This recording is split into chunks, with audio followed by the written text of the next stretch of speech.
Okay, so good afternoon, everybody. Thank you so much for joining today's webinar.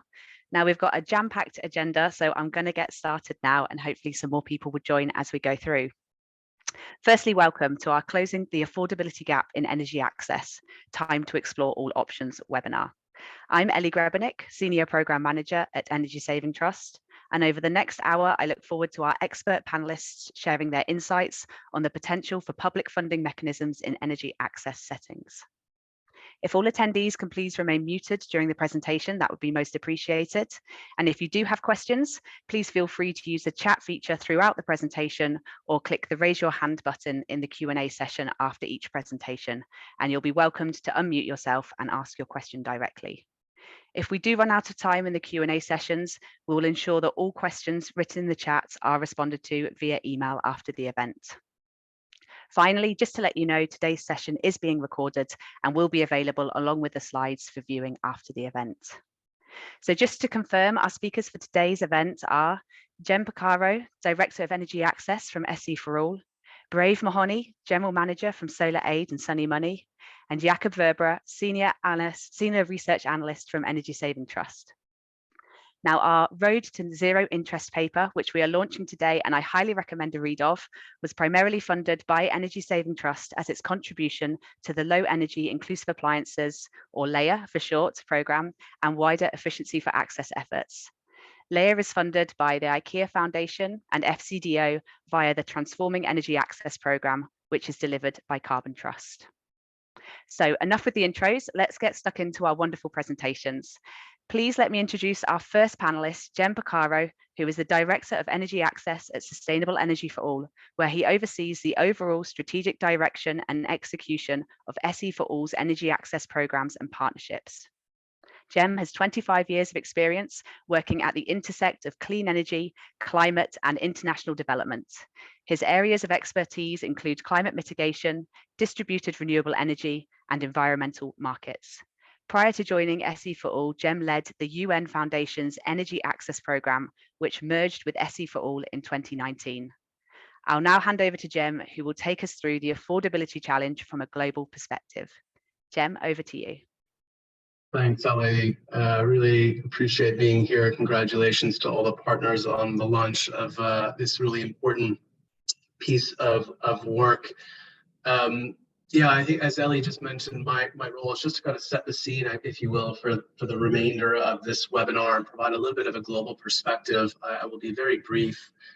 I just wanted first off to say that I think this is a really timely discussion that we're having. As perhaps some of our audience will know, last week, the latest scorecard for the SDG 7 was published or launched at the UN High-Level Political Forum for Sustainable Development. And once again, unfortunately, show that we as a global community are still not on track to achieve universal energy access by 2030.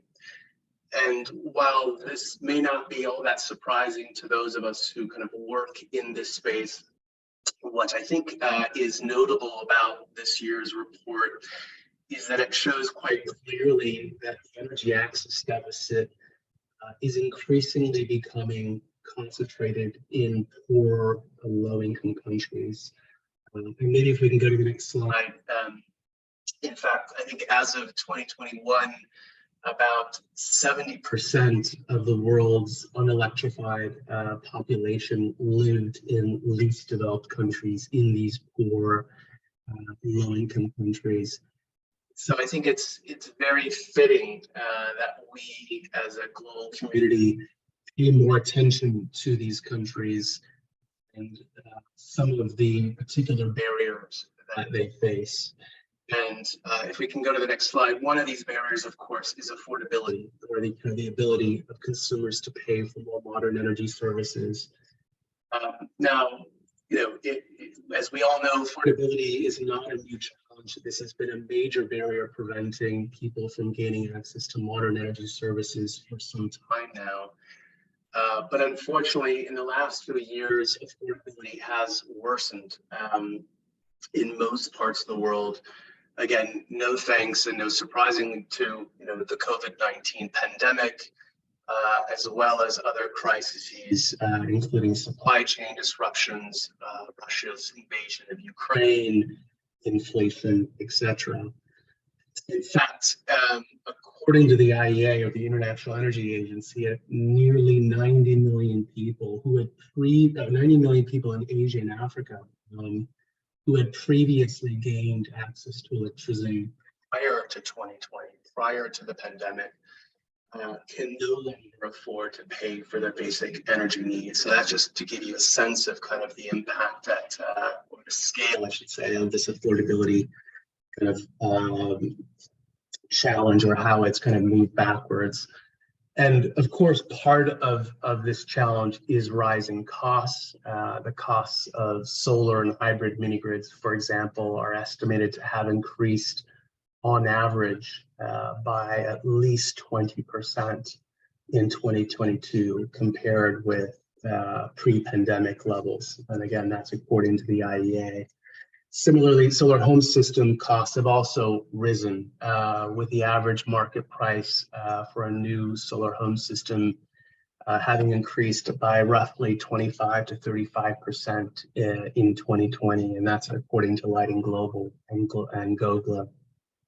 And so if one looks kind of at the effects of all this, for example, on the off-grid sector, which this figure here on the slide shows, one sees that many off-grid solar technologies, for example, are less affordable today than they were a few years back. And this is particularly true for larger capacity solar home systems. And what I think is also quite striking from this figure that comes from GOGLA's off-grid market trends report this past year is the fact that only about 13% of households can afford tier 2 systems. And that is with consumer financing, that is with pay-as-you-go. And so what's obviously not shown here is the similar conclusions that one can draw from other parts of the energy access sector, including mini grids and clean cooking. So maybe if we go to the next slide, I'm going to wrap up with this last slide and then hand it over. Kind of what does this all mean if you kind of zoom out? Well, it means that there's a significant affordability gap that governments and their development partners need to fill in order to achieve universal energy access.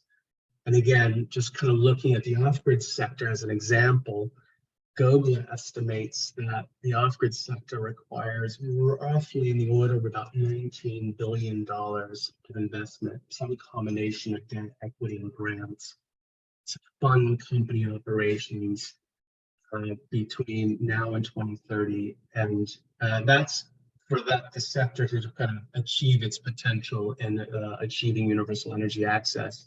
But on top of that $19 billion, the sector needs roughly $4.5 billion in additional funding to address the affordability gap between now and 2030.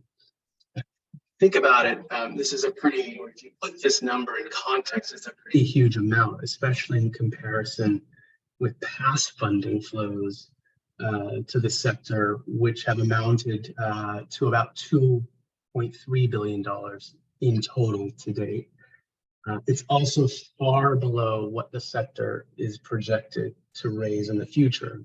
In fact, GOGLA, based on historical sales and investment trends, is projecting that the sector will raise about $7.8 billion between now and 2030. That's about $15.5 billion short of what is needed to achieve SDG 7.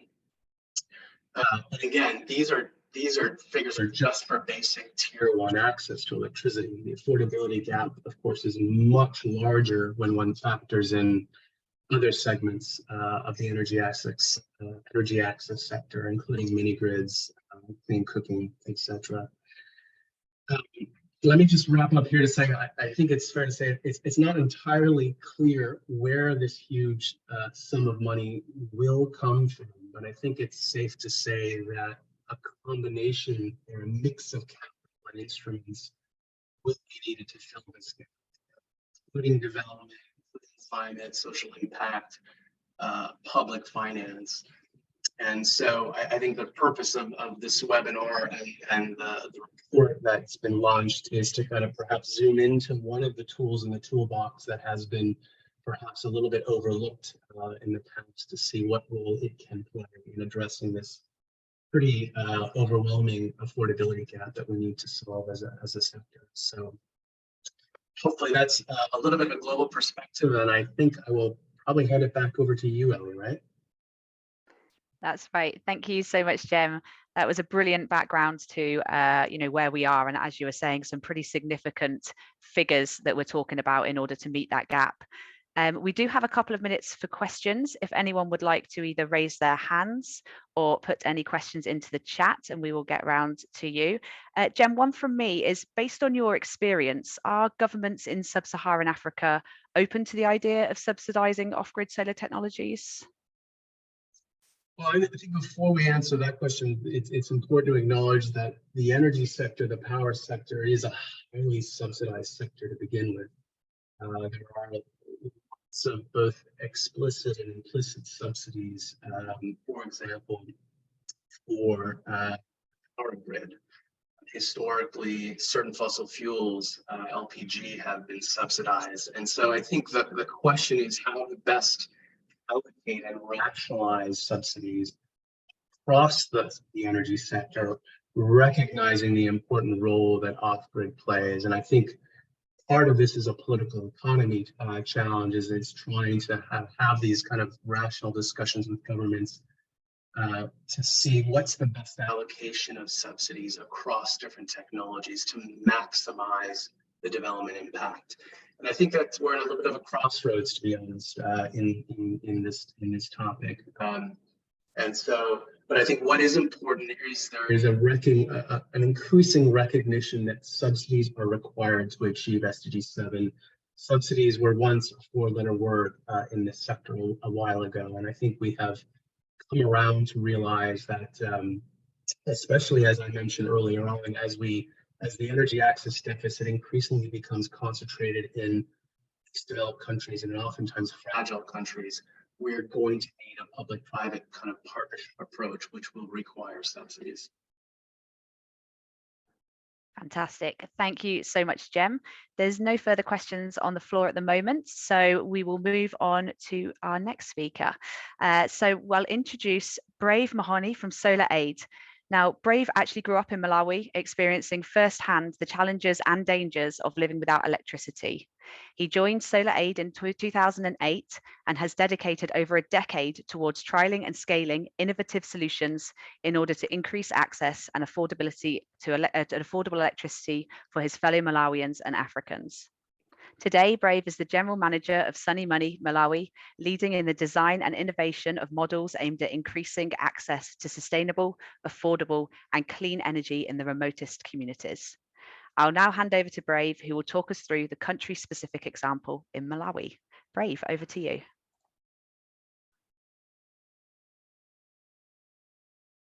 Thank you very much, Ellie, and good afternoon, everyone. Thanks for the introductions. Yes, indeed, I joined SolarAid in 2008. The motivation is energy poverty in the remotest areas, and talking about the poorest customers. So on the back of that, that's why we thought of coming up with innovative ways of how to make electricity affordable to the remotest and the poorest customers, so-called last mile markets. So of course, being in the market since 2008, we've been doing a number of initiatives. And one thing that came out very clearly was that the technology exists today, the technology that can help to reach many people. But there were other key barriers to accessing that technology. Accessibility being one of it. Accessibility, that's in terms of the physical challenges to reach customers, especially those in the remotest areas. Malawi being an example where over 80% of the customers live in the rural areas, and over 50% are living under poverty lines. So you can already see to meet them, to reach them in the rural areas is difficult, and also to make the systems affordable to them, again, being very difficult. So these were like some of the drivers that inspired us to start looking into basically challenging the models that are available today, because 2030 is not very far. And obviously we know that we are in the danger of not meeting SDG 7 by 2030. Therefore, we need to do something different today. So in 2019, we launched what we call Project Switch. This was just an idea of looking at eliminating some of the barriers to accessing affordable energy, especially for the low-income customers. So Project Switch was just the idea of switching the way how we reach out the rural communities, turning things around a little bit. One, pay-as-you-go is obviously a model that the whole sector has adopted. Fantastic. But for someone to buy a pay-as-you-go product, you need an upfront payment. Of course, why? We need to screen customers. We need to get customers with who are affordable. And obviously, on the onset of selling a pay-as-you-go product, this is a tier 1 product, we are basically choosing who to buy and who should not buy based on ability to pay that upfront payment alone.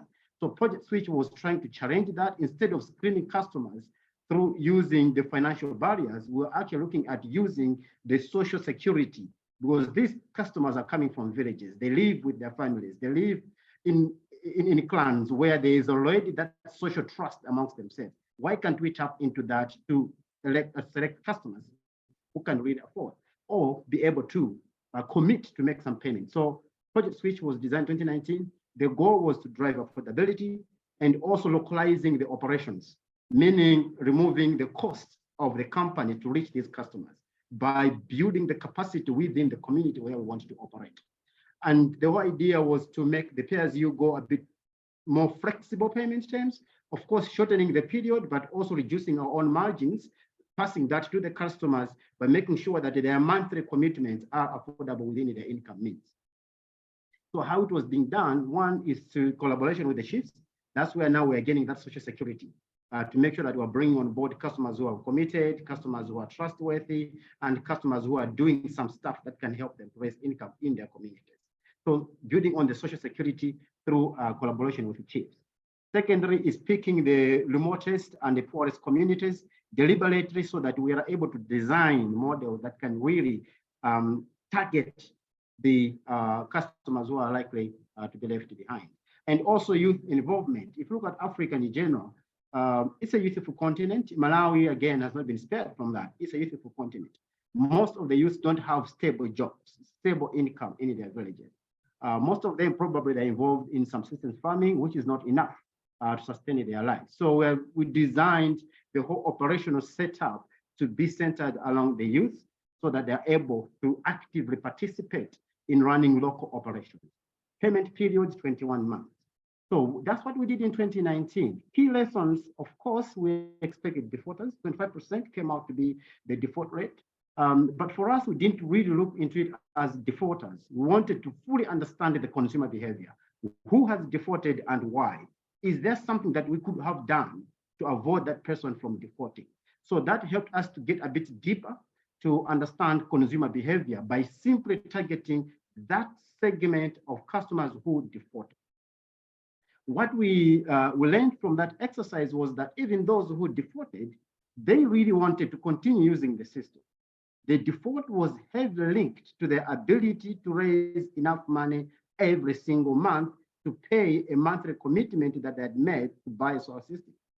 So then you ask them a question, if they just have electricity, instead of buying the hardware and we make it cheaper, would you say they sign up?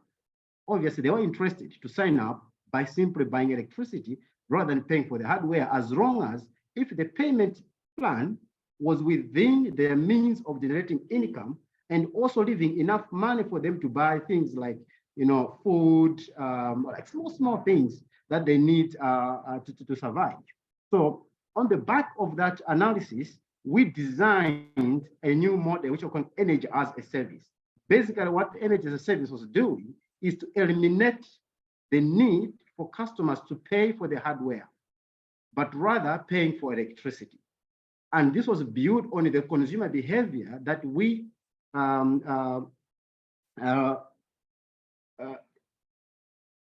sorry, sometimes when I get to this level, I get a bit emotional. Some of the customers who are being left behind are really, really poor.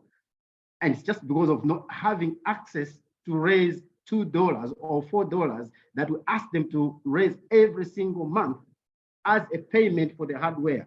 By simply eliminating that and enabling them to pay electricity either on weekly or daily, being very, very flexible, it changed things around immediately. So if you can go to the next slide, please. So what we did then was to work with the government through Malawi Rural Electrification Program, and also the Director of Planning and Development, that's at the district level, to pick the poorest district in Malawi, which came out to be in Chisi district in the central region of Malawi. And within that, we also had the challenge to pick the poorest community in the poorest district. And that's what we did. And then in 2021, we worked with the chiefs again to identify 500 very poor customers to sign up on energy as a service model. That's now moving away from selling hardware to selling electricity, but tapping into already existing technology of tier 1 solar home systems. All 500 customers signed up, and we did ask them to pay for the hardware, so there was no need for the upfront payment. Instead, we charged them 80 cents for days worth of electricity. And how do we come up with the 80 cents? First of all, we analyzed how much they were spending on other means of lighting their homes. The majority of them, actually about 75% of them, were using battery-powered torches. The remaining 25% were literally using glass. So picking glass from the bush, burning it, see what they want to do. The time that the flame is coming out after that, then everything else, life continues like that. So 8 cents was around what they were already spending on other sources of lighting up their homes. So that's how we came up with that pricing point. Now, we observed in 2021 to see if they could commit to making the monthly payments or daily payments and keeping their lights on all the time. And that happened. And that's one of the major outcomes. The revenues that we projected to raise have been very consistent. Actually, we have been moving up and above revenue targets each month.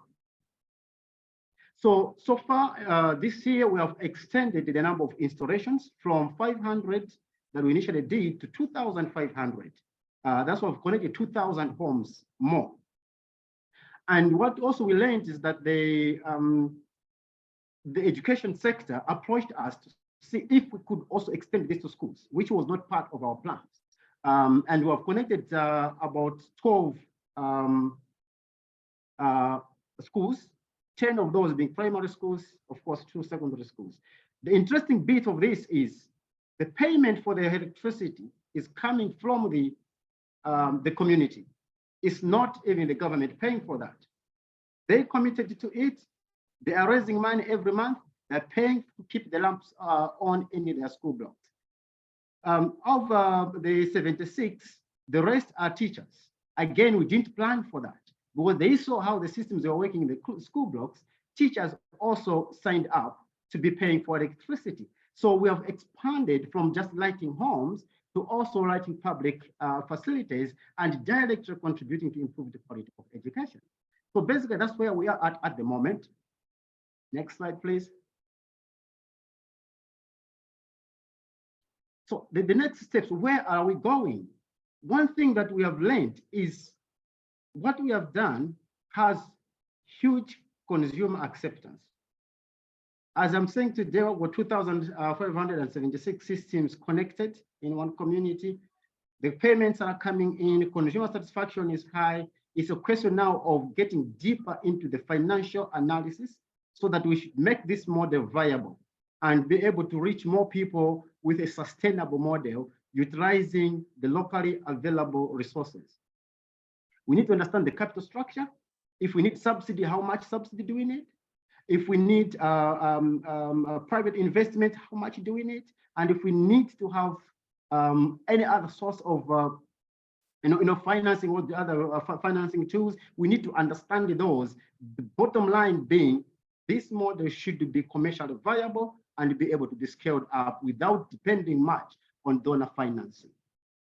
The conclusion that we're going to draw from this analysis will help further consultation with various stakeholders, like, for example, Energy Savings Trust. We're in discussion on how best can we work together to really deepen understanding of this model and make it profitable. Why do we find this so interesting? That's the CCF. Catalytic financing is needed. Obviously, for us to be able to make this model viable, there should be somewhere to start from, either the government financing or any other means that can at least reduce the error risk. But there are a number of risks that we also fully understand are associated with these models. Issues of currency fluctuations. We're buying all these units from outside Malawi, and we need to be prepared for the devaluations and all that. So we understand all that aspect. So we need to really see how do we neutralize them. Flexible capital is also needed because we know that the payback periods will be longer. Therefore, we need to find a means of making sure that all those things are being utilized. And also, yes, of course, payment period. We know that this will not just bring money instantly. It will take long time for the money to come in. But what it will do is reaching more people. Because all what people need is, if they make $1 a day, within that $1, they should pay for electricity. Within that $1, they should pay for food. If we can break that, then universal energy access will be getting very close to attaining. I'll stop there for now. Thank you. Thank you so much, Brave. Fantastic presentation. And obviously you kind of lived this yourself, and the passion that you show talking about this really shines through. So thank you so much. We do have a question on the chat. We'll just keep it to one for now so that we've got time for a bit of a discussion at the end. Do you manage to recover the cost of acquisition of the kit before the end of its guarantee? Yes, that's achievable. So we are looking at, without overheads, just the actual capital cost is taking up around 2.5 years, like payback. But of course, if you add in the layers of overheads and also cushioning some of the risks associated with the model, then the payback period gets longer. But those are the things I'm going to get much deeper into them, and also find different tools of neutralizing them. Fantastic. We'll try and come back to the additional questions in the chat at the end if we have time. But for now, and lastly, by no means least, I would like to transition to our final presentation by Jakob. Now, Jakob works with me at Energy Saving Trust, where he leads the Energy Access Research Portfolio and is the lead author of the Road to Zero Interest report, which we are launching today. Before joining Energy Saving Trust, Jakob worked as a renewable energy consultant in the private sector and as an energy network analyst for the Scottish Government, utilising his engineering background, having acquired a master's in renewable energy systems. I'll now hand over to Jakob to take us through the potential role of concessional consumer financing in energy access. Jakob, over to you. Thank you so much, Ali, and also to Jem and Brave for excellent presentations to set the scene. And yeah, I'm very excited to be here today to formally launch our latest Efficiency for Access report, which explores the role of concessional consumer financing in energy access. We have been working on this paper for more than a year by interviewing 20 stakeholders and engaging with 10 peer reviewers. So please treat this presentation today as a taster before diving into the full report. Next slide, please. Now let's dive into the actual content. So to start with, we need to define what concessional consumer financing is. You can see the formal definition in the blue box, but to simplify it, you can think of it as zero interest or very low interest loans provided to consumers to pay for efficient products over time. There are various public funding mechanisms out there, but they can be broadly divided into two buckets: supply side and demand side mechanisms. Recently, the most popular public funding mechanism has been results-based financing, usually shortened as RBF, which can be designed as supply side or demand side. Concessional consumer financing is very much a demand side mechanism, since its one and only objective is to reduce the price to consumers.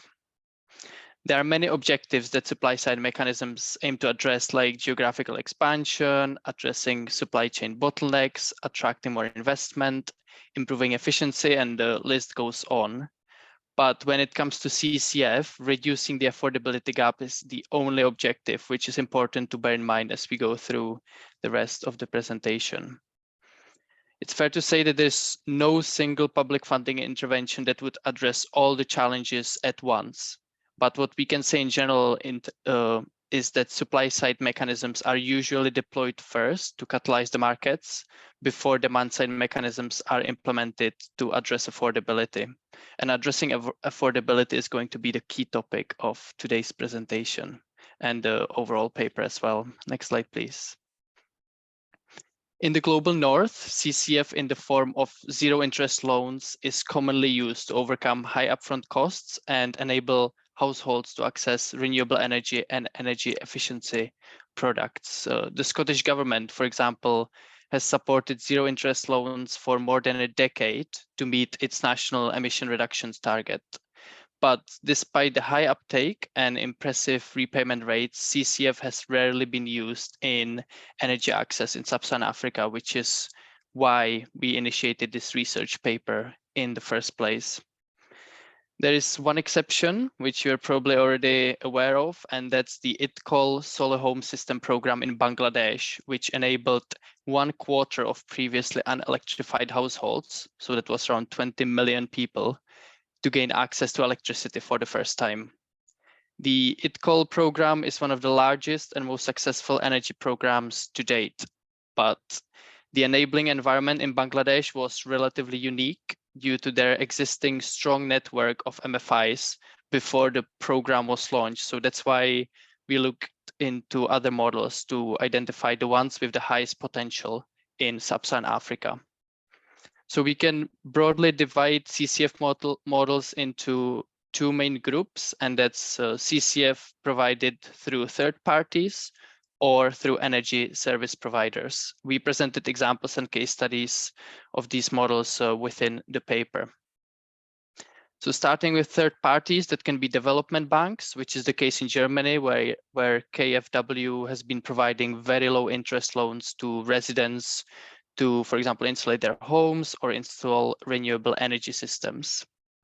CCF can be provided by local banks, SACCOs, or MFIs, which was the case in Bangladesh, or it can be provided by non-profit organizations, which could be suitable in contexts where non-profits are already operating and have established relationships with communities. So one example could be a delivery model through non-profits for energy access in displacement settings, where it could be added to the suite of interventions already deployed to provide basic goods and services. The second group of CCF models is linked to the energy service providers. In this group, it can be channeled via utilities for grid-connected customers, mini-grid developers, which is something that Husk are trialing in Nigeria and India as we speak, or through pay-as-you-go companies. I included a map of some of the case studies on this slide, but the report includes a lot more information about individual case studies, including what products they offered, interest rates, if there were any, distribution and installation models, and customer advice models. Next slide, please. Based on the existing case studies, we put together a list of recommendations and lessons learned for CCF programs in energy access. I guess it's fair to say that all the case studies we looked at had very high repayment rates, but it's also important to know that most programs were deployed in the global north, where traditional credit checks and legal recourse in case of non-repayments are more common. We explored these differences in the report, but what I included on this slide are the 5 main lessons learned that could be considered in energy access. So we can start with the first point, which looks at the impact on commercial lending. In the global north case studies, commercial lenders were not willing to offer loans on the same terms to the same end users for 2 main reasons. Firstly, commercial lenders deemed it too risky due to the nascency of new market segments. So for example, to buy an electric vehicle.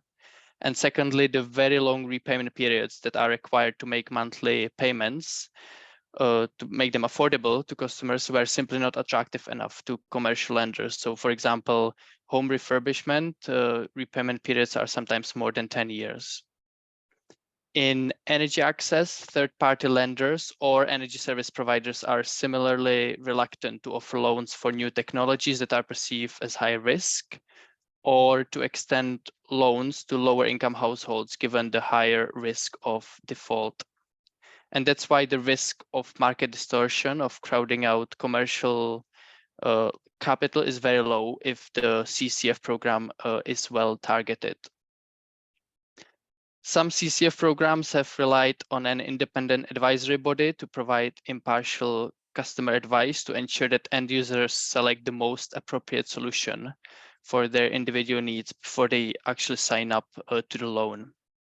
Although impartial advice has not been widely offered in energy access to date, it could have potentially a role to play, especially for more complex or higher value products such as productive use systems.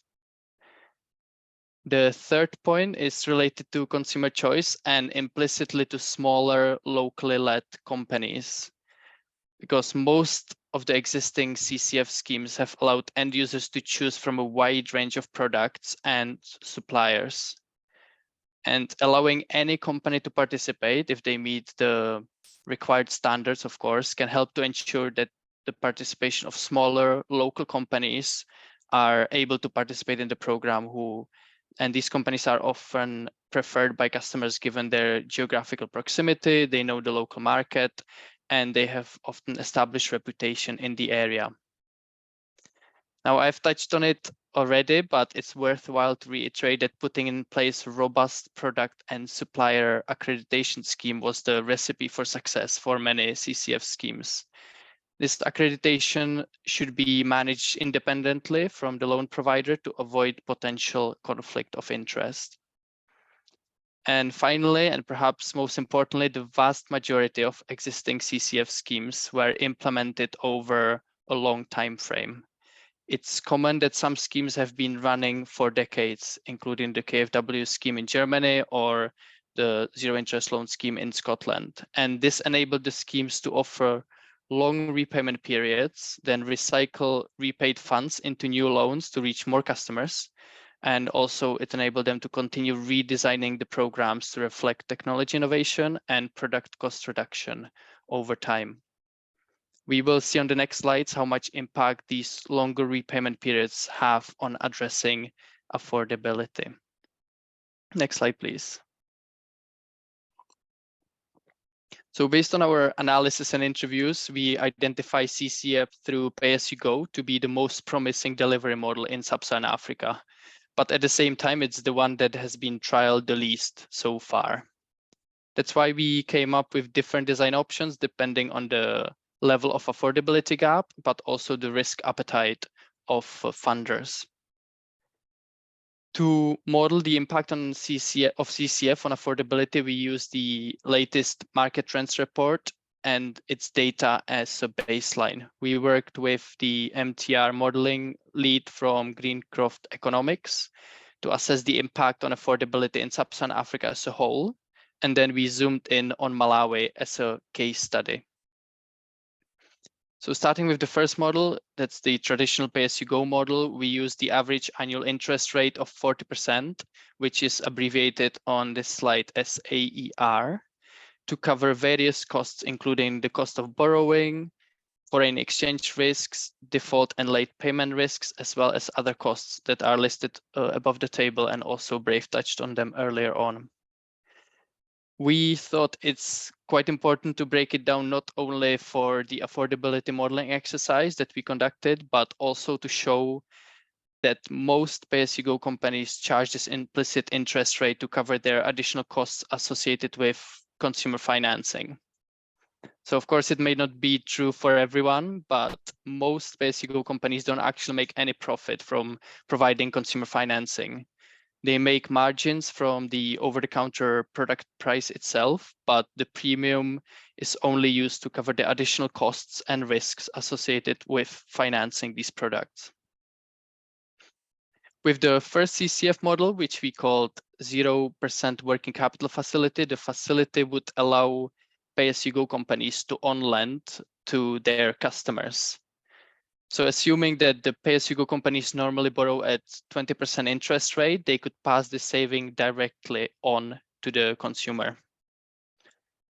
The next step would be to provide an interest rate buy-down RBF grant, which would cover the entire premium that customers normally have to pay to access products on credit. And this would significantly reduce the affordability gap. But the most significant impact is if the zero interest consumer loan was combined with an extended repayment period, let's say from the usual average of 1 to 2 years to 5 years.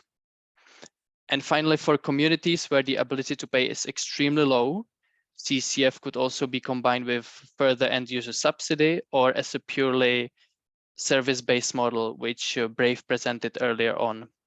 In our model, we modeled the first 4 options in the analysis, and we can now look at what it would mean in practice. Next slide, please. Some of you may recognize this figure from the latest market trends report and also from Jem's presentation earlier on. So we followed the MTR methodology and used the same underlying data sets as a baseline for the traditional pay-as-you-go model. And you can see that affordability increases with each model, but the biggest impact is related to the extended repayment period at 0 interest. So if we assume that availability was not an issue and pay-as-you-go was available to everyone, you could close almost the entire affordability gap in Sub-Saharan Africa with 0 interest consumer financing over the course of 5 years for tier 1 products such as multi-light and mobile phone chargers.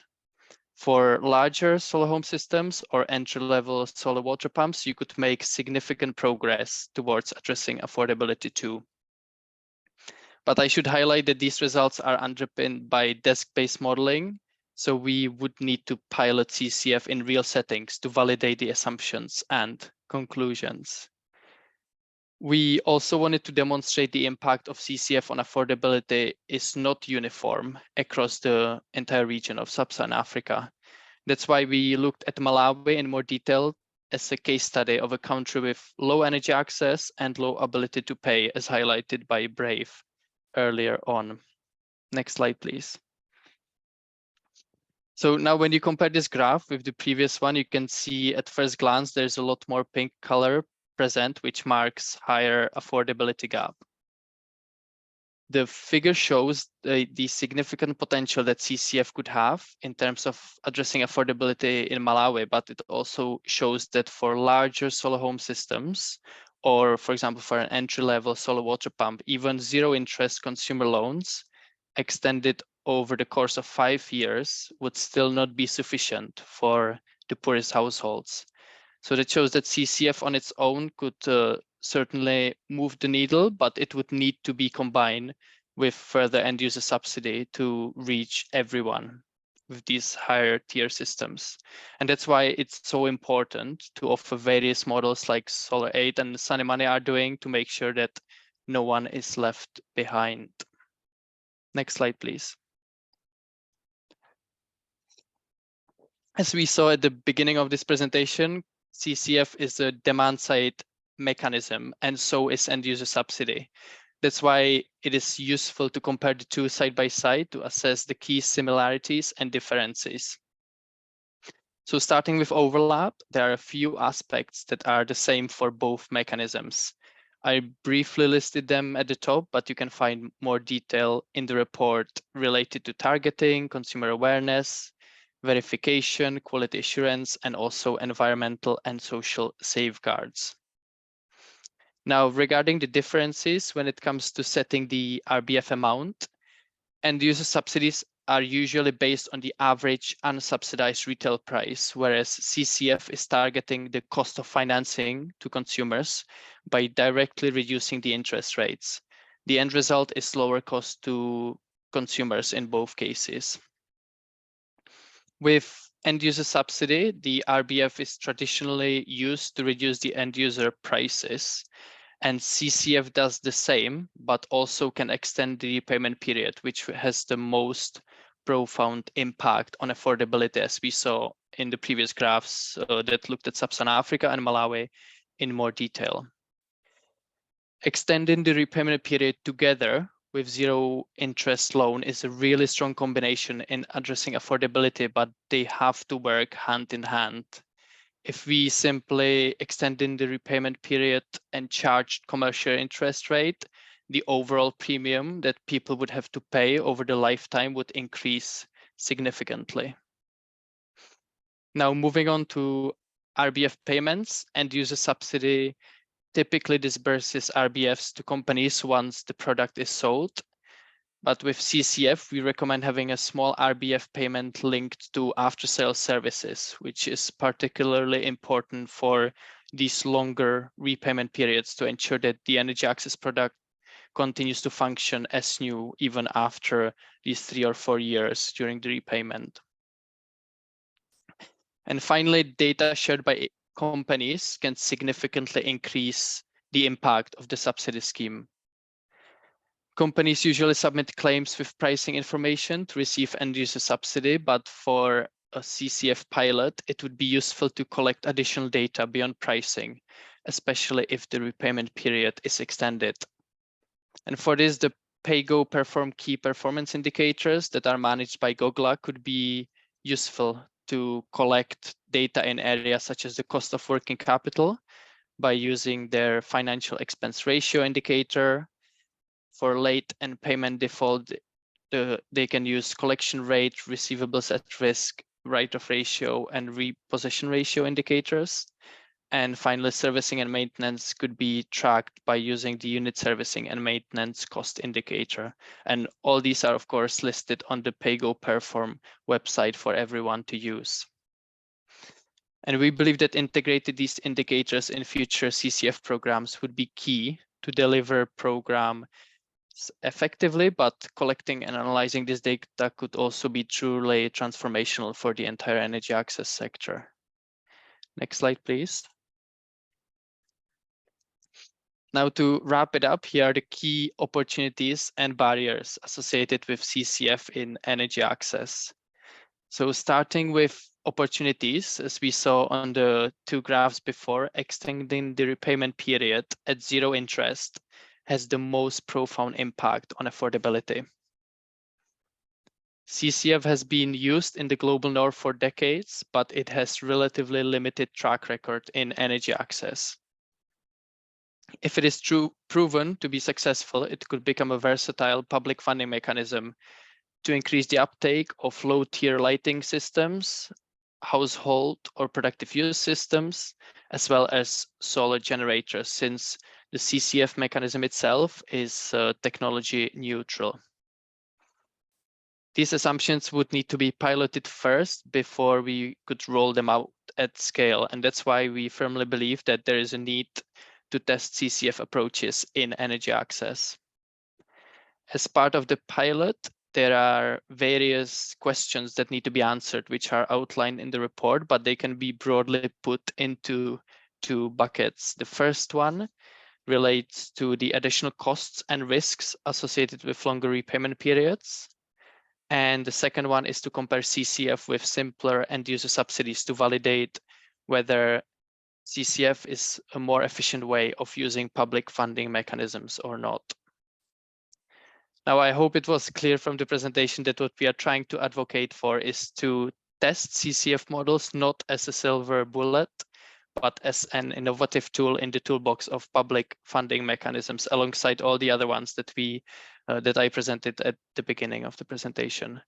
So if you're interested in working with us on designing the pilot, or you simply want to find out more how CCF could fit in your organizational strategy, please do reach out to us.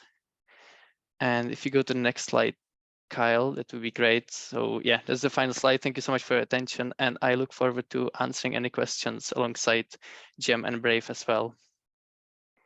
Fantastic. Thank you so much, Jakob.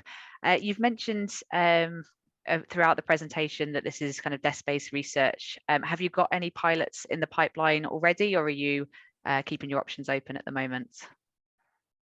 Well, at the moment, it's the later. So we, as Energy Saving Trust, have been providing zero interest loans to consumers in Scotland for more than a decade, and we have dispersed hundreds of millions of pounds on behalf of the Scottish government. So when we started working in the energy access sector about 7 or 8 years ago, we were quite surprised. We didn't see any CCF models in energy access. So that's why we commissioned this research to inform the sector about the potential impact it could have on affordability. So at the moment, we haven't secured any funding to pilot the scheme, but we would be more than happy, of course, to speak with any potential partners to work with us on designing the pilot. But equally, if some stakeholders are keen to pilot CCF as part of their programs, that works for us as well, because when we commissioned this report, we wanted to show this impact on the sector as a whole and show that this could be a potential game-changing model, whether it's with us or without us involved. Great, thank you so much. Okay, we have a few minutes for questions for the panelists. I will pick some from the chat, but if you've got any more, please do add them or alternatively raise your hand. If we don't get round to answering all the questions, as I said at the start, we will be able to respond to them via the follow-up email where we'll be sharing the slides and the recordings. Okay, we have a question on for Jakob, which is for folks living in extreme poverty, has there been any thinking in the report along delivery as a packaged intervention? So for example, within a social safety net as a type of subsidy. They've given the example as in Malawi, a program tied a Pico light and a more efficient cook stove together, and it was delivered via the existing social safety net infrastructure and program. Yeah, that's a great question. And I must admit, we haven't looked into it in more detail. I mean, as I mentioned before, CCF could be applied to different technologies, whether it's just one specific technology on household level or productive use level, or it could be bundled together with more technologies.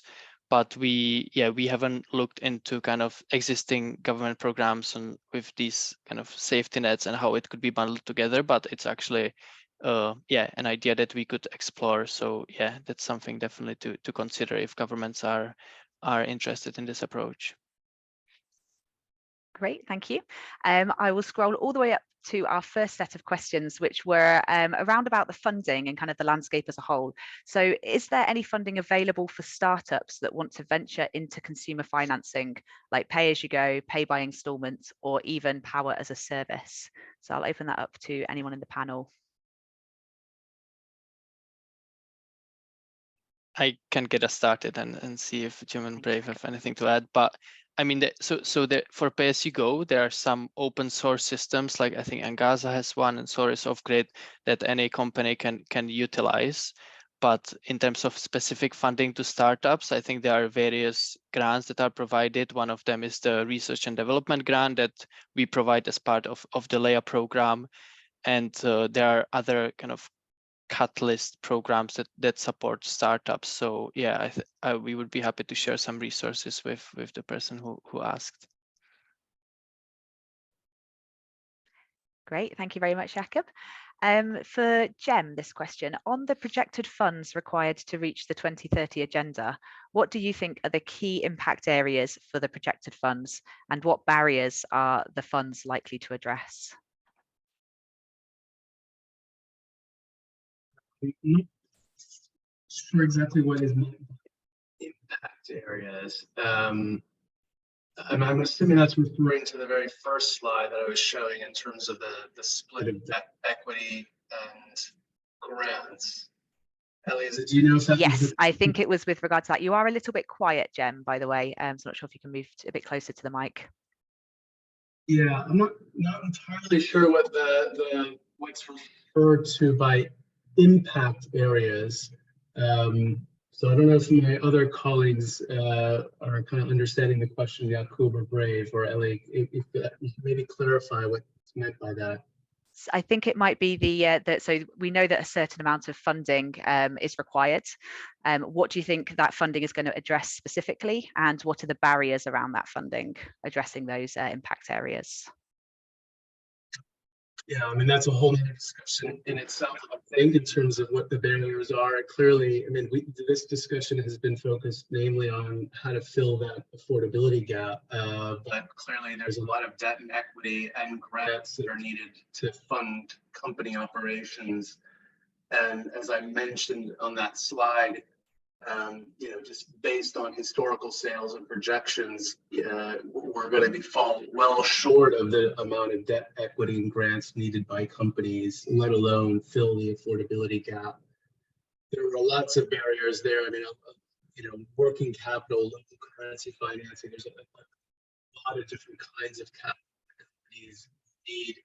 I think one particular at the amount of capital that's being raised in the market. It's being raised mostly by a small handful of larger, more established companies. And so we know there are a lot more second and third generation, particularly locally owned companies that will need a lot more assistance, enterprise development assistance in accessing that capital. So I think that's another area to pay particular attention to in terms of reaching these figures that were kind of shown on the first slide. But that's a whole nother discussion. Happy to kind of take that offline with whoever may have asked it. Great, thank you, Jem. Yes, a very big answer to a very big question there. So thank you for everyone who's asked some other questions in the chat. This is one for Brave. One big difference between the North and South is the social impact on societal grouping. I would think society accountability has high credibility in the securitization in CCF schemes. Have you considered that? And the person adds, unless I've missed it at the beginning of your presentation, Brave. Yes, we have considered that, but also it's good to mention that we're not just doing this pilot in one location. We've been privileged enough that some partners have helped to set up a similar test in other parts of the country, in the southern region as well. And already we have seen how the societal structure can actually impact the model itself. Or have come across that. So yes, we have taken that into consideration. And as I mentioned, also this is an early stage of the pilot that we are doing ourselves, and there will be more and more learning that will be gathering as we are going to re-inform a robust model that can be replicated at scale and commercially viable. And all these other social securities need to be taken into consideration as well. So yes. Great, thank you so much. We've got time for one final question. And as I say, any questions we haven't got around to answering, we will be able to answer as well. And we will be sharing all the slides and all of the presenters' details as well, if you do want to get in touch with them at a later stage. So the final question is, there is an increasing stress on the developing off-grid systems in remote regions because of developmental impacts they have.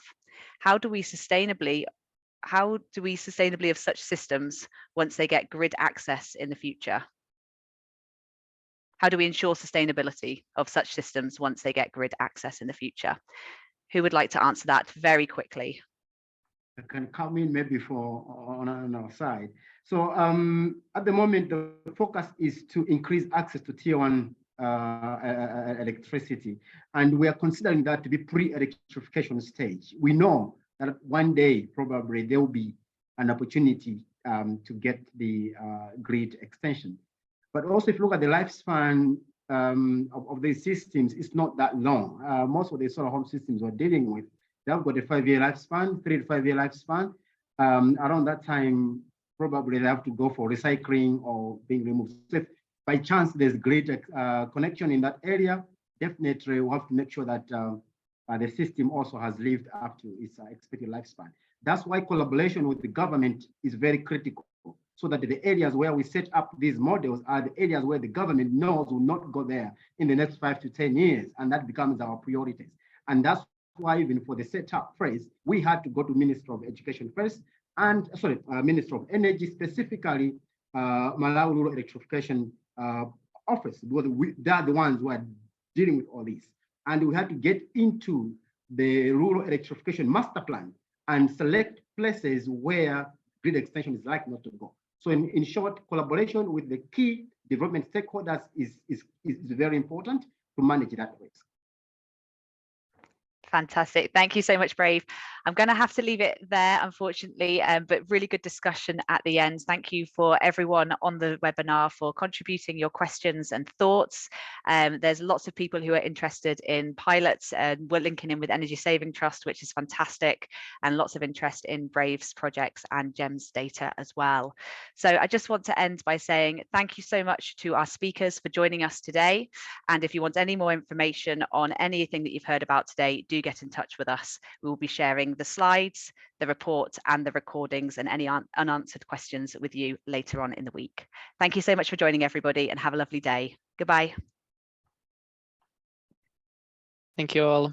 Thank you. Thank you all. Thank you. Thank you all.